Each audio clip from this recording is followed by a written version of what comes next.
Hello students, हम यहाँ पे फाइनेंशियल एंड मैनेजमेंट अकाउंटिंग के कुछ इंपॉर्टेंट एमसीक्यूज़ को डिस्कस करेंगे। तो चलिए स्टार्ट करते हैं। क्वेश्चन है, the term management accounting was first coined in. तो सबसे पहले मैनेजमेंट अकाउंटिंग के टर्म्स को कब बनाया गया? तो 1950 is the right answer, option number A. और इसे किसने इंट्रोड्यूस किया था? जेम्स एच ब्लिस ने, राइट। जेम्स एच ब्लिस ने 1950 को मैनेजमेंट अकाउंटिंग का टर्म्स कॉइन किया था। नेक्स्ट क्वेश्चन देखते हैं, the purpose of management accounting is to. तो मैनेजमेंट अकाउंटिंग का पर्पज़ क्या था? मैनेजमेंट अकाउंटिंग का पर्पज़ था मैनेजर्स को डिसीजन लेने में हेल्प करना।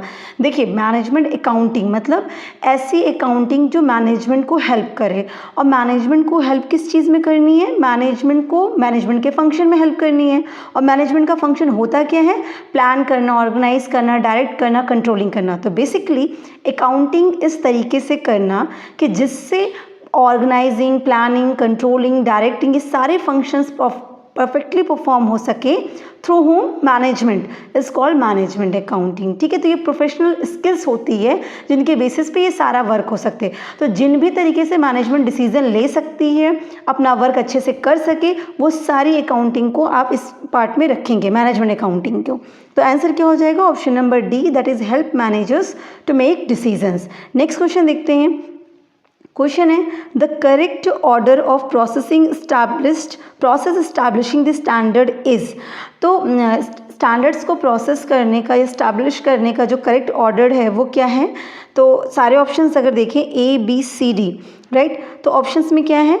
Decision about types of standard to be use, study of technical details, study of existing costing system, ऐसे ऑप्शन नंबर बी है। तो इसका राइट आंसर क्या है? Option number C. तो करेक्ट ऑर्डर क्या होगा स्टैंडर्ड्स को प्रोसेस और स्टैब्लिश करने का? तो आंसर हो जाएगा study of technical details, then study of existing costing systems and decision about the types of standards to be used. Option number C is the right answer. Next question देखते हैं, management accounting assist the management.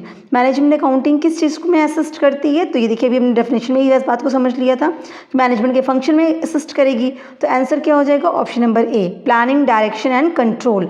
अगर organising और बाकी चीज़ें भी लिखे होंगे तो हम वहाँ पे भी कोऑर्डिनेशन होगा तो भी हम यहाँ पे करेंगे इसको। ठीक है, तो ये आपका सारी चीज़ों में हेल्प करती है। Option number A is the right answer. Next question देखते हैं। नेक्स्ट क्वेश्चन है, which of the following tools of management accounting. तो मैनेजमेंट अकाउंटिंग के कौन कौन से टूल्स हैं? देखिए, टूल्स मतलब क्या? जिनके वजह से, जिन चीज़ों की हेल्प से मैनेजमेंट अकाउंटिंग परफॉर्म होगी, मतलब जिन चीज़ों से मैनेजमेंट डिसीजन ले पाएगी, अपने फंक्शंस को परफॉर्म करेगी, तो वो कौन सी चीज़ें हैं? तो standard costing, decision accounting, human resource accounting या बजटरी कंट्रोल। तो आंसर क्या हो जाएगा आपका? देखिए, स्टैंडर्ड कॉस्टिंग है, हाँ बिल्कुल है। क्या बजटरी कंट्रोल है? वो भी होता है। फिर क्या ह्यूमन रिसोर्स अकाउंटिंग होता है? वो भी होता है। तो डिसीजन अकाउंटिंग जैसी चीज़ नहीं है। तो आंसर क्या हो जाएगा? Standard costing, human resource accounting and budgetary control. Option number A is the right answer, A C D, right. Next question देखते हैं। नेक्स्ट क्वेश्चन क्या है हमारा?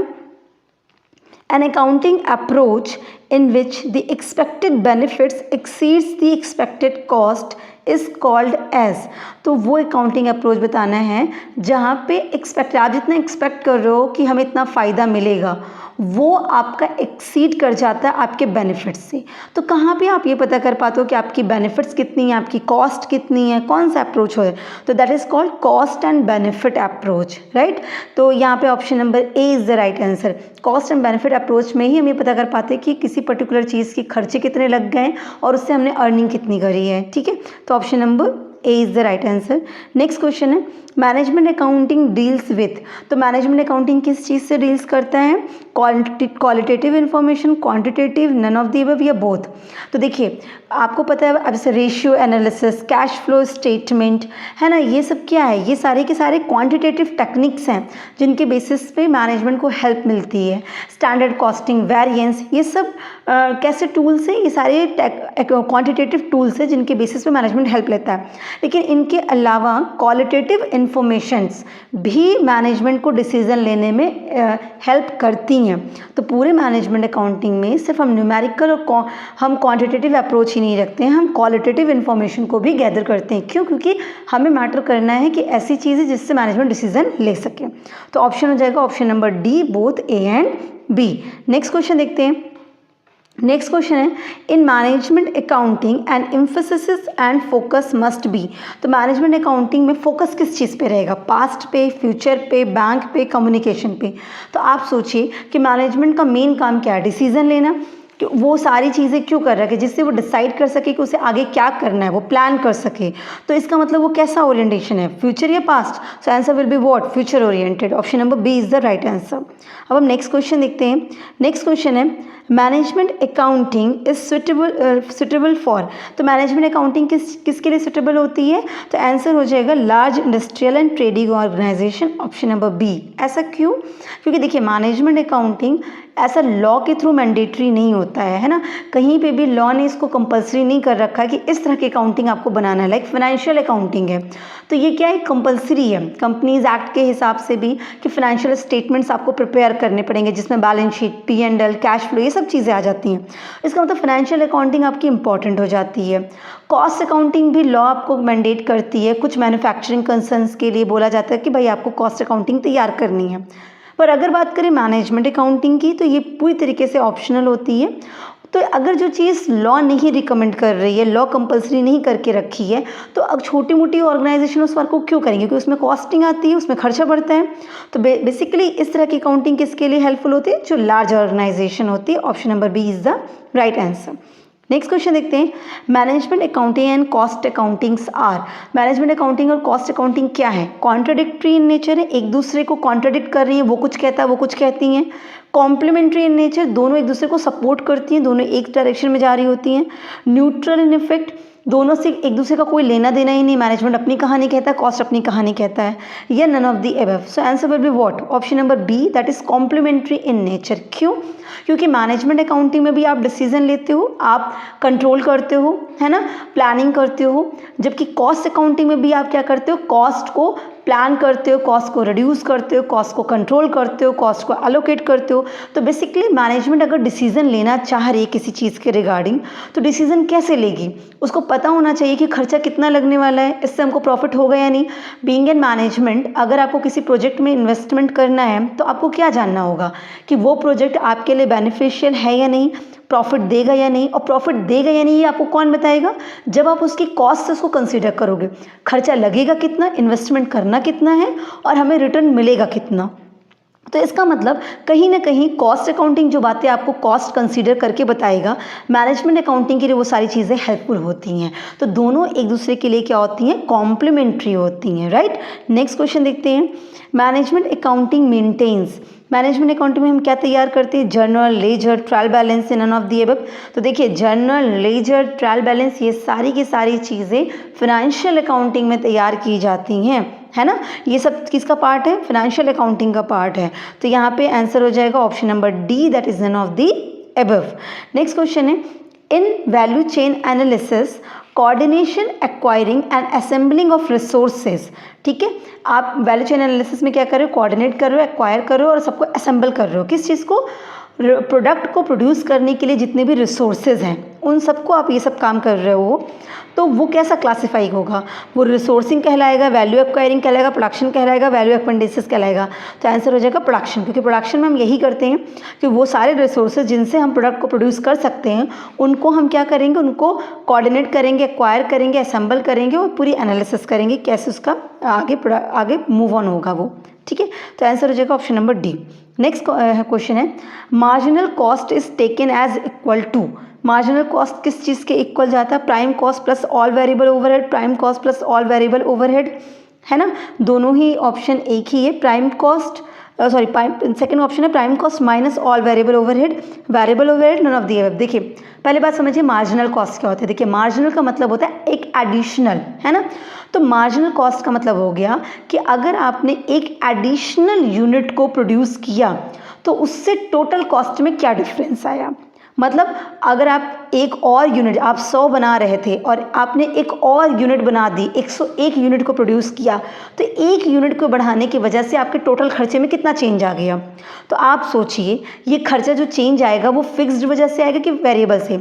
ऐसे खर्चे जिनका प्रोडक्शन पे कोई इफेक्ट नहीं पड़ता, जो खर्चा होना ही था, उनकी वजह से ये एक यूनिट के बढ़ने से कोई खर्चा, टोटल खर्चे में चेंज आएगा, या ऐसे खर्चों की वजह से चेंज आएगा जो बेसिकली इसी वजह से होते हैं जिनकी वजह से आपका नया यूनिट आता है। मतलब जैसे आप मटेरियल है, मटेरियल क्यों लगेगा, क्योंकि आप ज़्यादा प्रोडक्ट बनाओगे तो ज़्यादा मटेरियल, कम प्रोडक्ट बनाओगे तो कम मटेरियल, है ना।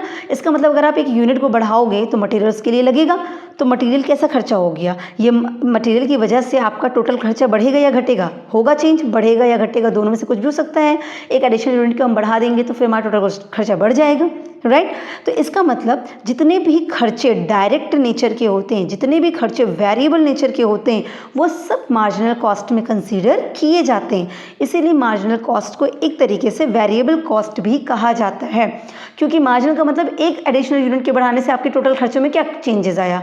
तो टोटल खर्चों में चेंज तो उन्हीं खर्चों की वजह से आएगा जो वेरी करती हैं, जो फिक्स्ड हैं उनकी वजह से तो आ ही नहीं सकता। So answer will be what, prime cost plus all variable overhead. अब मैम ये क्या होता है प्राइम कॉस्ट और ऑल वेरिएबल ओवरहेड होता क्या है। प्राइम कॉस्ट का मतलब होता है direct material, direct labour, direct expense. इन तीनों को जब आप टोटल करते हैं ना, direct material, direct labour, direct expense, तो आता है प्राइम कॉस्ट। और ओवरहेड क्या होता है, ओवरहेड मतलब सारे इनडायरेक्ट खर्चे, क्योंकि आपने डायरेक्ट तो सारे ले लिए, direct material, direct labour, direct expense. अब indirect material, indirect labour, indirect expense, तो जब सारे इनडायरेक्ट को जोड़ोगे ना तो उसको कहते हैं ओवरहेड। तो ऑल वेरिएबल ओवरहेड, सारे इनडायरेक्ट खर्चे तो, लेकिन कौन से वाले, सारे इनडायरेक्ट खर्चे वो जो वेरिएबल हैं, जो चेंज होते हैं। तो सारे डायरेक्ट ले लो प्लस सारे इनडायरेक्ट ले लो, दोनों को टोटल कर लो तो मार्जिनल कॉस्ट आ जाएगी। लेकिन डायरेक्ट और इनडायरेक्ट कौन से वाले, दोनों ही वेरिएबल नेचर के होने चाहिए। क्लियर है। अब direct material, direct labour, direct expense तो वेरिएबल होता ही है। डायरेक्ट मतलब क्या होता है, जो चीज़ सीधे दिख रही हो कि इसी से बना है, लेबर यही लोग बनाएंगे, मटेरियल इन्हीं मटेरियल से ये प्रोडक्ट बनेगा, तो ये सब क्या हो गया, ये डायरेक्ट हो गए। ठीक है। तो प्राइम कॉस्ट मतलब डायरेक्ट खर्चे और ओवरहेड मतलब इनडायरेक्ट। तो इनडायरेक्ट में से कौन से वाले, variable. Option number A is the right answer. ठीक है। तो इस तरह के कोई भी क्वेश्चन आपसे पूछे जा सकते हैं मार्जिनल कॉस्ट से रिलेटेड, आपको कॉन्सेप्ट समझना पड़ेगा। तो इस तरह कोई भी क्वेश्चन आपको फ्रेम हो जाएंगे। ठीक है। नेक्स्ट क्वेश्चन देखते हैं। नेक्स्ट क्वेश्चन है आपका, a cost centre which relates to equipments or to location is known as। तो कॉस्ट सेंटर जो किसी इक्विपमेंट्स या किसी लोकेशन को रिलेट करती हो वो कैसा कॉस्ट सेंटर होगा। कॉस्ट सेंटर मतलब क्या होता है, तो कॉस्ट सेंटर का मतलब होता है कि पर्टिकुलरली वो सेंटर जिससे आप उस कॉस्ट को एक्यूमुलेट कर पाओ, जोड़ पाओ, है ना। आप किसी चीज़ के लिए एक सेंटर बना देते हो ना कि देखो ये सिर्फ खर्चों को जोड़ेगा, ये इस तरह का सेंटर है, कहते हैं सेंटर पॉइंट है। तो कॉस्ट सेंटर का मतलब जो कॉस्ट को सारे एक्यूमुलेट करने वाला है। तो अगर कोई ऐसा खर्चा है जो इक्विपमेंट और लोकेशन के खर्चों को जोड़ रहा है तो उसको हम क्या कहेंगे, तो देखिए ये होगा इम्पर्सनल। कॉस्ट सेंटर पर्सनल भी होता है, इम्पर्सनल भी होता है। तो ये कैसा होगा, इम्पर्सनल कॉस्ट सेंटर, क्योंकि इक्विपमेंट है, लोकेशन है, ये पर्सनल नहीं है, इम्पर्सनल है, पर इनके जैसे खर्चे होते हैं, इसलिए option number A is the right answer. Next question देखते हैं। नेक्स्ट क्वेश्चन है, which of the following are the assumption of marginal costing. Marginal costing का एजम्पशन क्या है। देखिए अभी अब हमने मार्जिनल कॉस्टिंग के बारे में कुछ बातें समझी थी कि मार्जिनल कॉस्ट का मतलब क्या होता है ना, और मार्जिनल कॉस्टिंग में सारी किस तरह के नेचर की चीज़ें आती हैं। तो अब उसी के हिसाब से आप एजम्पशन बना लीजिए। अब देखिए ऑप्शन देखते हैं। क्वेश्चन पहला ऑप्शन क्या है, all element of cost can be divided into fixed and variable component. हम मार्जिनल कॉस्टिंग के टाइम पे जितने भी खर्चों के एलिमेंट हैं उनको पहले हम फिक्स्ड और वेरिएबल में डिवाइड करेंगे। ऐसा करेंगे या नहीं पहले आप सोचिए। तो हम करेंगे, क्यों करेंगे, क्योंकि मार्जिनल कॉस्ट का मतलब ही क्या था, एक एडिशनल यूनिट के बढ़ाने से टोटल खर्चों में कितना चेंज आएगा, और टोटल खर्चों में चेंज क्यों आएगा, वेरिएबल की वजह से। तो इसका मतलब पहले हमें पता तो होना चाहिए कि इस टोटल खर्चे में वेरिएबल कितना है और फिक्स्ड कितना है। इसका मतलब हम ये काम करेंगे, यस करेंगे। ऑप्शन 2 देखते हैं, total fix cost remain constant at all level of output. तो जितनी भी टोटल फिक्स कॉस्ट होती है वो चाहे आउटपुट कुछ भी रखो वो हमेशा कांस्टेंट रहती है, मतलब वो चेंज नहीं होती है। एग्जाम्पल समझिए, फैक्ट्री है, आपकी फैक्ट्री में क्या होता है, प्रोडक्शन होता है और सामान रखे जाते हैं, ठीक है। अब उस फैक्ट्री का रेंट जाता है। अब आप मुझे बताइएगा, आप प्रोडक्शन 1 लाख यूनिट की करिए या 0 यूनिट की करिए, या इस महीने प्रोडक्शन ही मत करिए, क्या आपका रेंट जाएगा या नहीं जाएगा फैक्ट्री का? तो आप क्या बोलोगे, फैक्ट्री का रेंट तो जाएगा जाएगा, मतलब खर्चा होगा, एक्सपेंस होगा, रेंट नाम का जो एक्सपेंस है वो होगा। इसका मतलब आउटपुट मतलब प्रोडक्शन हो या ना हो, लेवल ऑफ प्रोडक्शन आपका कुछ भी हो, फिक्स कॉस्ट मतलब रेंट आपका होगा ही होगा, उसमें कोई चेंज नहीं आएगा, तो वो हमेशा कांस्टेंट है। 1 लाख रुपए अगर आपको रेंट का देना पड़ता है तो आपका 1 लाख रुपए का रेंट देना ही पड़ेगा, चाहे आप 1 लाख यूनिट 2 लाख यूनिट बनाओ, चाहे एक भी यूनिट मत बनाओ। क्लियर है? तो ऐसा होता है, बिल्कुल ऐसा होता है। Next, total variable cost varies in proportion to the volume of output. जो वेरिएबल खर्चा होता है वो वॉल्यूम ऑफ आउटपुट के हिसाब से वेरी करेगा, उसी के प्रोपोर्शन में बढ़ेगा घटेगा। बिल्कुल, वेरिएबल मतलब जो बढ़ेगा या घटेगा इस बात पर डिपेंड करेगा कि आपने कितना प्रोडक्शन किया है, राइट। अब जैसे कि मटेरियल है, तो अगर हम 1 लाख यूनिट बनाएंगे तो 1 लाख यूनिट के लिए हमें जितना मटेरियल चाहिए उतना खरीदेंगे, लेकिन अगर हम 2 लाख यूनिट बनाएंगे तो क्या मटेरियल उतना ही लगेगा, मटेरियल का खर्चा उतना ही रहेगा? नहीं, अब 2 लाख बनाने के लिए 2 लाख का मटेरियल चाहिए होगा ना, मटेरियल ज़्यादा चाहिए होगा। तो इसका मतलब जो वेरिएबल खर्चे होते हैं वो क्या होते हैं आपके, वो वॉल्यूम ऑफ आउटपुट के हिसाब से चेंज होते हैं, वेरी करते हैं। यस, ये बात सही है। ऑप्शन डी क्या है, per unit selling price remain unchanged at all level of operating activity. आप चाहे जो भी ऑपरेटिंग एक्टिविटी कर रहे हैं, लेकिन जो आपकी सेलिंग प्राइस है एक यूनिट की वो हमेशा कांस्टेंट रहने वाली, वो चेंज नहीं होगी। बिल्कुल सही बात है, क्योंकि आप टोटल कॉस्ट निकाल के तब एक सेलिंग प्राइस फिक्स करते हो। सेलिंग प्राइस कैसे फिक्स होती है, टोटल कॉस्ट प्लस प्रॉफिट। तो जब टोटल कॉस्ट प्लस प्रॉफिट, अब टोटल कॉस्ट में फिक्स भी आ गया, वेरिएबल भी आ गया, दोनों को मिला के टोटल कॉस्ट बन गया। अब टोटल का खर्चा हमने प्रॉफिट जितना कमाना है वो टोटल मिला के हमने सेलिंग प्राइस बना दी। तो अगर एक यूनिट की सेलिंग प्राइस आप रखोगे तो हमेशा उतनी ही रहने वाली है, वो तो हमेशा वही रहेगी। तो आंसर इसका क्या बनेगा, ऑप्शन नंबर डी, क्योंकि ये सारी बातें सच हैं, ए बी सी डी। ठीक है, नेक्स्ट क्वेश्चन देखते हैं। नेक्स्ट क्वेश्चन है, which of the following statement related to contribution analysis are true. तो इनमें से कौन सा ऐसा स्टेटमेंट है जो कॉन्ट्रीब्यूशन को जब एनालिसिस करते हैं तो वो सच है। ठीक है, अब पहले बात समझिए कि कॉन्ट्रीब्यूशन का एनालिसिस होता क्या चीज़ है। कॉन्ट्रीब्यूशन क्या होती है, कॉन्ट्रीब्यूशन को एकदम सिंपल लैंग्वेज में समझना हो तो इसको कहते हैं बचत। ठीक है, कैसी बचत, आपने अपने ऑर्गेनाइजेशन में जितना सेल करना है सेल कर दो। अब उस सेल में से जितना वेरिएबल खर्चा है, वेरिएबल खर्चे का मतलब ये खर्चा इसी वजह से हुआ क्योंकि आपने इतना प्रोडक्शन किया था, तो पहले आपने और इतना प्रोडक्शन किया था तभी तो आपने सेल किया, तो सेल में से पहले वो खर्चे हटा दो जो उसी की वजह से हुए। तो सेल्स माइनस वेरिएबल कॉस्ट जब हमने लेस कर दिया तो जो आता है उसको कहते हैं कॉन्ट्रीब्यूशन। तो भाई ये मेरी बचत हुई, यही मेरा प्रॉफिट है। ठीक है, अब फिक्स खर्चा तो होना ही था, चाहे आप प्रोडक्शन करते और चाहे ना करते। तो जब हम कंट्रीब्यूशन में से फिक्स्ड खर्चों को लेस कर देते हैं तो हमारा आ जाता है EBIT, उसी earning before interest and tax, उसी को नॉर्मली कह देते हैं प्रॉफिट। अभी इस लेवल पे अगर आपको समझना है इन शॉर्ट तो आप उसी को प्रॉफिट समझ लो। ठीक है, तो आप क्या एनालिसिस करने जा रहे हो, आप एनालिसिस करने जा रहे हो कंट्रीब्यूशन को। कंट्रीब्यूशन का एनालिसिस करने का मतलब आप रिलेशन समझिएगा, सेल्स में से वेरिएबल घटा तो कंट्रीब्यूशन आ गया, और कंट्रीब्यूशन में से क्या लेस होता है, फिक्स कॉस्ट, फिर क्या आता है, प्रॉफिट। अब जितना भी ये एनालिसिस होगा ना, इन्हीं के बीच का रिलेशन होगा। तो जरा एक बार समझिएगा, इफ़ कंट्रीब्यूशन इज जीरो, कह रहा कंट्रीब्यूशन जीरो आया, इसका मतलब आपने सेल्स में से वेरिएबल कॉस्ट को माइनस किया तो आंसर क्या आ गया, ज़ीरो। मतलब आपने 1 लाख रुपया सेल किया था और 1 ही लाख रुपए का वेरिएबल खर्चा हो गया, तो आंसर क्या आ गया, ज़ीरो। अब यही बात लिखिए, इफ़ कंट्रीब्यूशन इज जीरो, इसका मतलब तो ये निकला कंट्रीब्यूशन जीरो कब होगा कि सेल्स और वेरिएबल दोनों इक्वल हो गए। There is loss equal to fix cost, तो आपको लॉस कितने की होगी, तो आपकी जो लॉस होगी ना वो आपके फिक्स कॉस्ट के बराबर होगी। अब आप सोचिएगा, आपका सेल्स में से वेरिएबल कॉस्ट माइनस किया तो क्या आया, ज़ीरो। अब ज़ीरो में से आप क्या लेस करते थे, फिक्स कॉस्ट। मान लीजिए फिक्स कॉस्ट 50,000 की आई, तो आप वेरिएबल जब कंट्रीब्यूशन में से फिक्स कॉस्ट को लेस करते तो प्रॉफिट आता। यहाँ कंट्रीब्यूशन आया ज़ीरो, माइनस 50,000 आपने किया, तो जो लॉस आएगा वो कितने का आएगा, 50,000 का लॉस आया। इसका मतलब अगर कंट्रीब्यूशन जीरो है, इसका मतलब सेल्स में से वेरिएबल दोनों इक्वल हो गए, तो कंट्रीब्यूशन 0 आ गया। तो इसका मतलब जो लॉस होने वाला है आपको वो किसके बराबर होगा, फिक्स कॉस्ट के। पहले बताइए ये बात सच है या नहीं, बिल्कुल सच है। आप उसको फॉर्मूले के हिसाब से समझेंगे तो आपको क्लियर हो जाएगा। ठीक, सेकंड पढ़ते हैं। If contribution is negative, contribution negative होने का मतलब सोचिएगा, आपने 1 लाख रुपए की सेल करी, लेकिन जो वेरिएबल खर्चा था ना वो 1.5 लाख रुपए का हो गया, तो आपका कंट्रीब्यूशन कितना आएगा, नेगेटिव में आएगा, -50,000 आ गया। सेल्स 1 लाख की, वेरिएबल खर्चा कितने का हुआ, 1.5 लाख का, तो आंसर कितना आ गया, 50,000 कंट्रीब्यूशन। तो व्हेन कंट्रीब्यूशन इज नेगेटिव, अभी -50,000 चल रहा है, समझिएगा, loss is less than the fix cost, इसका मतलब आपका जो लॉस है वो फिक्स्ड कॉस्ट से कम होगा। कैसे भाई, 50,000 का लॉस तो सीधा दिख रहा है, और फिक्स कॉस्ट मान लीजिए 20,000 भी हुई, तो लॉस तो 50 + 20 कितना हो जाएगा, 70,000 का लॉस हो जाएगा ना, क्योंकि आप कंट्रीब्यूशन में से फिक्स कॉस्ट को लेस करते थे, कंट्रीब्यूशन भी नेगेटिव, फिक्स कॉस्ट को लेस करना था वो भी नेगेटिव। 50,000 की लॉस हुई थी, 20,000 का और फिक्स कॉस्ट, तो 70,000 की लॉस हो गई ना। तो कैसे कह सकते हैं ये कि loss less than the fix cost, अगर कंट्रीब्यूशन नेगेटिव है तो आपका लॉस फिक्स कॉस्ट से कम आएगा, कभी नहीं हो सकता है।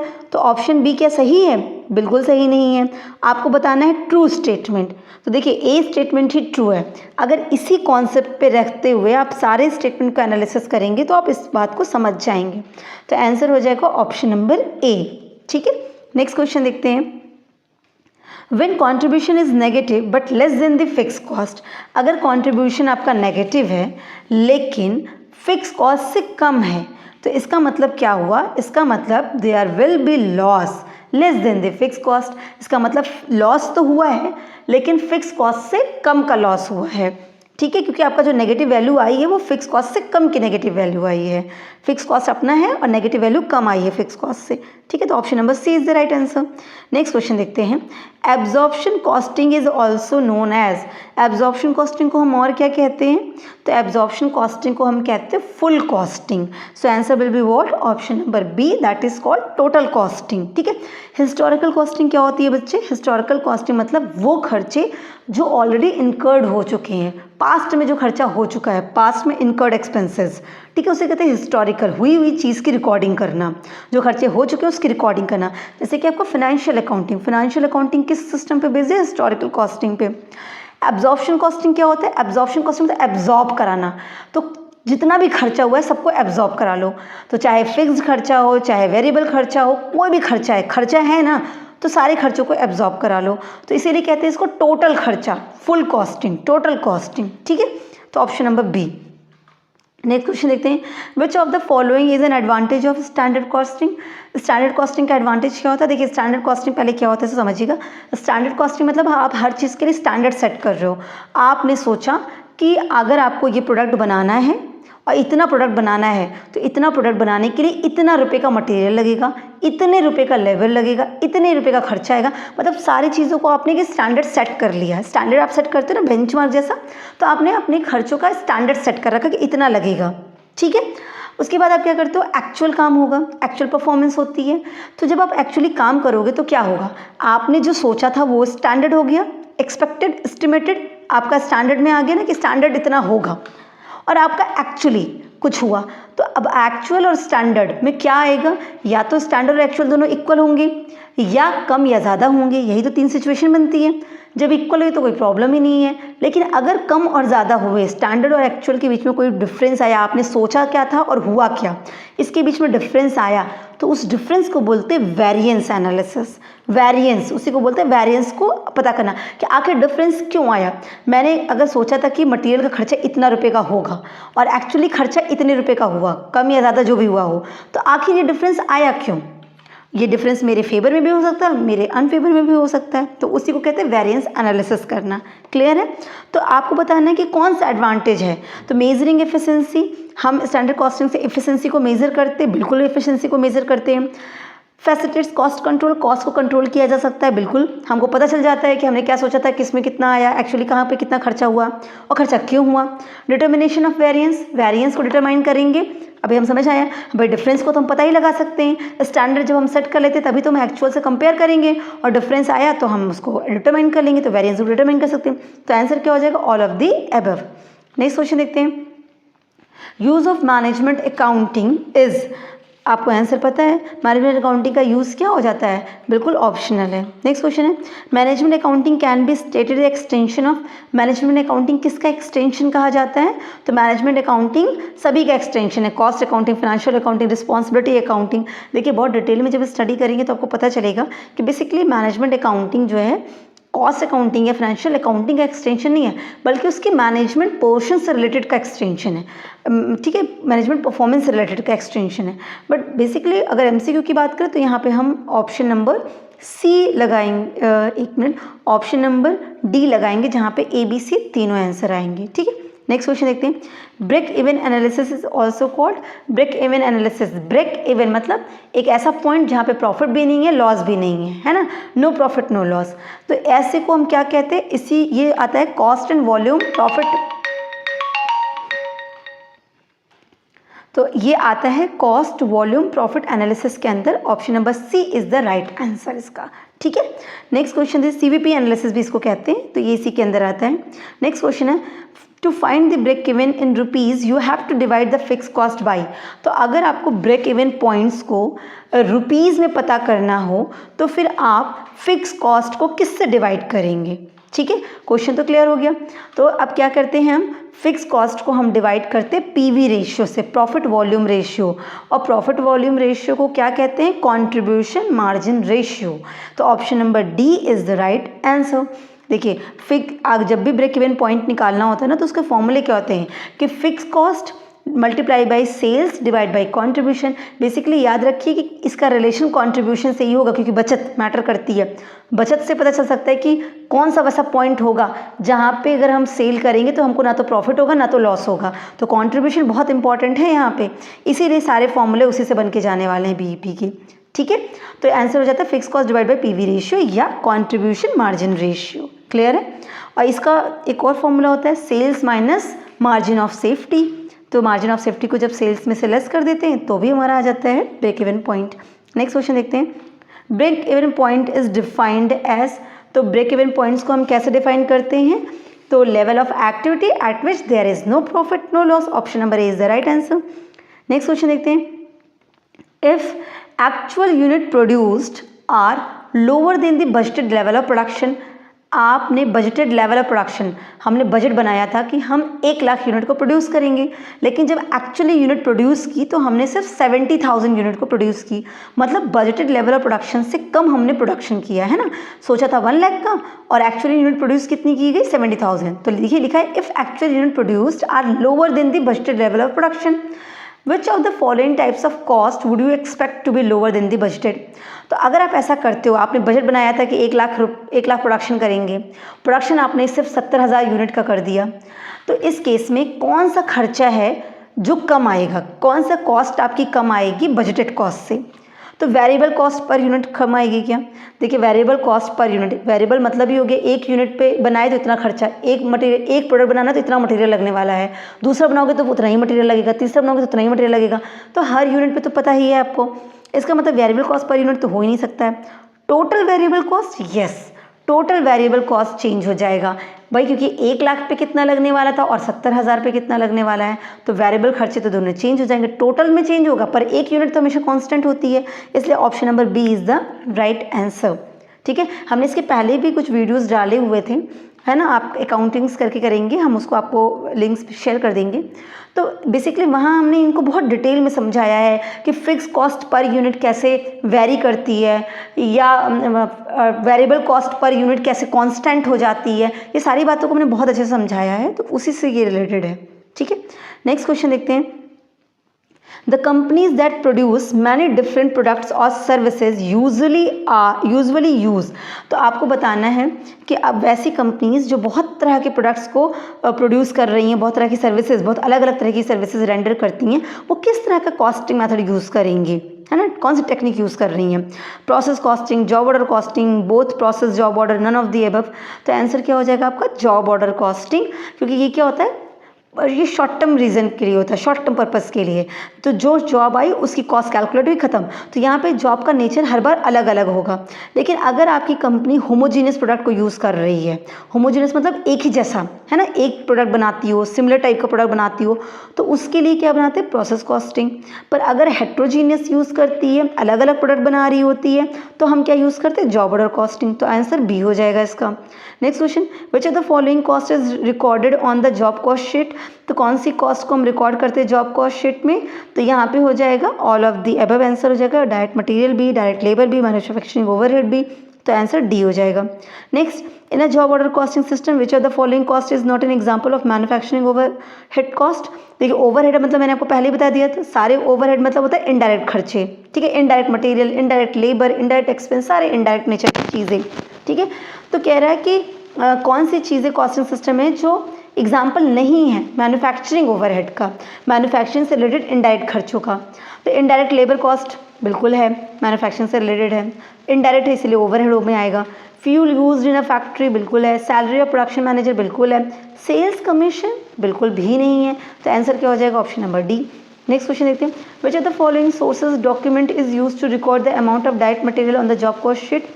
तो कौन सा सोर्स ऑफ डॉक्यूमेंट हम यूज़ करेंगे रिकॉर्ड करने के लिए अपनी जॉब कॉस्ट शीट में कि डायरेक्ट मटेरियल का कितना खर्चा हुआ है।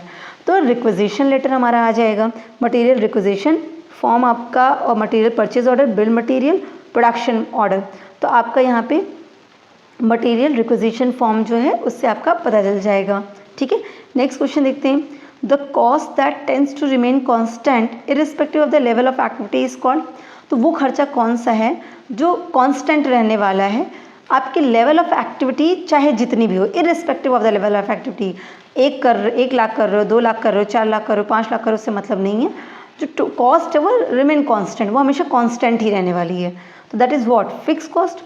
याद रखिएगा रेंट का एग्जाम्पल, खर्चा आप कम करो ज़्यादा करो, प्रोडक्शन करो फैक्ट्री में ना करो। आप अगर रेंट पे हाउस रेंट ले लो तो आप घर में रहो ना रहो, अगर आपने हाउस को रेंट पे ले लिया तो रेंट हर महीने जाना है। तो that is fixed irrespective of the level of activity, right. तो एक एग्जाम्पल था फिक्स कॉस्ट का रेंट, लेकिन बहुत ईजी एग्जाम्पल है जिससे आपको समझ में आएगा। नेक्स्ट क्वेश्चन देखते हैं, following is are the example of semi variable overhead. इनमें से कौन सा सेमी वेरिएबल ओवरहेड का एग्जाम्पल है। देखिए सेमी वेरिएबल ओवरहेड मतलब क्या होता है कि पहले कुछ तो फिक्स्ड रहेगा और उसके बाद क्या होगा, चेंज होगा जैसा जैसा आप एक्टिविटी परफॉर्म करेंगे। तो जैसे देखिए इलेक्ट्रिसिटी एग्जाम्पल लेते हैं। इलेक्ट्रिसिटी आपको, अगर आप इलेक्ट्रिसिटी बिल अपने यहाँ का देखेंगे तो आप देखोगे कि एक फिक्स चार्जेस है जो तो आपको देना ही देना है। इसके अलावा आप जितना इलेक्ट्रिसिटी कंज्यूम करोगे पर यूनिट के हिसाब से आपकी इलेक्ट्रिसिटी का रेट पर उसका चार्जेस लगेगा। इसका मतलब क्या हो गया, ये सेमी वेरिएबल या सेमी फिक्स्ड ओवरहेड हो गया कि कुछ पोर्शन तो फिक्स्ड है, उसके बाद ये वेरी कर रहा है। जैसे मान लीजिए अगर 500 रुपये आपका फिक्स्ड हो गया, 500 के बाद अगर आप जितना कंज्यूम करोगे उतना देना पड़ेगा। तो दोनों नेचर आ गए ना, किसी ने 600 यूनिट अगर यूज़ की तो 500 वो प्लस 600 का पर यूनिट का रेट निकाल लेंगे, सबको कंबाइन करेंगे और आपकी बिल आ जाएगी। तो ये कैसा हो गया, semi variable semi fixed overhead. Health और एक्सीडेंट इंश्योरेंस का भी हो जाता है इस तरह, जिस तरह की पॉलिसी आप लोगे कुछ तो फिक्स चार्जेस, बाकी आपका पॉलिसी का कितना सम एश्योर्ड है उसके हिसाब से प्रीमियम मेंटेन हो जाएगी। तो ये सब आंसर हो जाएगा all of the above. Next question है, in cash flow non operating cash inflow include. तो अगर आप कैश फ्लो स्टेटमेंट बनाते हैं, ये भी टूल एंड टेक्निक है मैनेजमेंट अकाउंटिंग की, तो अगर आप कैश फ्लो स्टेटमेंट बनाते हैं तो नॉन ऑपरेटिंग कैश इनफ्लो में क्या इंक्लूड होता है। तो वहाँ पे जब हम कैश फ्लो बनाते हैं ना तो operating activities, financing activities, investing activities, ये सब करके हम क्या करते हैं, रिकॉर्डिंग करते हैं। तो नॉन ऑपरेटिंग कैश इनफ्लो वो एक्टिविटीज़ होता है जो ऑपरेटिंग नहीं है, मतलब जो बिजनेस का नेचर है उससे रिलेटेड नहीं है, particularly day to day business से रिलेटेड एक्टिविटीज़ वो नहीं है, उनसे कोई इनफ्लो हो रहा है, ठीक है। अब उनसे इनफ्लो हो रहा है तो कैसे हो गया, तो दो ही चीज़ आती है, एक तो आपकी फाइनेंसिंग एक्टिविटीज़, एक तो investing activities. Cash inflow from investing activities और cash inflow from financing activities, तो ये दोनों चीज़ें कहाँ आएंगी, नॉन ऑपरेटिंग कैश इनफ्लो में आएगी। तो आप ये देखिए, receipts of loan and borrowing, आपने लोन लिया या बोरो किया तो पैसे आए, इनफ्लो तो हुआ, लेकिन ये क्या आपका ऑपरेटिंग से रिलेटेड है, ऑपरेशन से रिलेटेड नहीं, ये तो कभी कभार करने वाली चीज़ है ना। तो इशू ऑफ शेयर्स, शेयर को इशू किया तो पैसा आया, फिक्स्ड एसेट्स को सेल किया तो आया, तो ये कोई ऑपरेशनल नेचर की चीज़ें नहीं है। इसका मतलब आंसर क्या हो जाएगा, all of the above. Next question है sales budget is forecast expressed in. तो जो आपका सेल्स बजट होता है वो किस चीज़ में एक्सप्रेस्ड होता है? Quantity, money, both A and B, है ना, ये नन ऑफ द अबव। तो आंसर क्या हो जाएगा? बोथ ए एंड बी आपका आंसर हो जाएगा। ठीक है, नेक्स्ट क्वेश्चन देखते हैं। Which of the following is not a functional budget. इनमें से कौन सा आपका फंक्शनल बजट नहीं है? इन्वेस्टमेंट, कैश, मटेरियल, एक्सपेंसेस, ये सारे कैसे बजट हैं आपके? फंक्शनल नेचर के बजट हैं। लेकिन कैश बजट को जो है वो फाइनेंशियल बजट कहा जाता है। ठीक है, तो आंसर आपका यहाँ पे ये हो जाएगा option number B. Next question देखते हैं। Which is the most likely purpose of budgeting. इनमें से कौन सा बजटिंग का मेन पर्पज है? तो आंसर क्या हो जाएगा? Option number A, planning and control of an organisations income and expenditures, right. Next question है fix budget is useless for comparison when the level of activity. तो जो फिक्स बजट होता है ना वो बिल्कुल यूजलेस हो जाता है। कब? जबकि हम लेवल ऑफ एक्टिविटी को कंपेयर करते हैं या उसको हम फोकस करते हैं। तो फिक्स बजट में क्या होगा? फिक्स मतलब फिक्स्ड है, बिल्कुल स्टैटिक है। कैसा बजट है? स्टैटिक बजट, फिक्स बजट को कहते हैं। इसका मतलब लेवल ऑफ एक्टिविटी में कोई भी चेंज आए उस बजट में चेंज नहीं आएगा। ठीक है, वो रिमेन कांस्टेंट रहेगी, रिमेन अनचेंज रहेगी irrespective of the level of activity attend. तो आंसर क्या हो जाएगा यहाँ पे कि fluctuation both ways. Fix budget बिल्कुल यूजलेस हो जाएगा अगर चाहे आपकी लेवल ऑफ एक्टिविटी बढ़े या घटे। अगर वो चेंज हो रही है, मतलब बढ़ रही है या घट रही है, कुछ भी हो रही हो, तो अगर वो बढ़ या घट रही है तो फिक्स बजट बेकार हो गया क्योंकि वो यूजलेस हो गया। क्यों? क्योंकि वो तो स्टैटिक है, तो इसलिए वो फिक्स बजट नहीं होगा। वहीं पे फ्लैक्सिबल बजट क्या होता है? वो इस तरह डिज़ाइन किया जाता है जो लेवल ऑफ एक्टिविटी के अकॉर्डिंग होता है। ठीक है,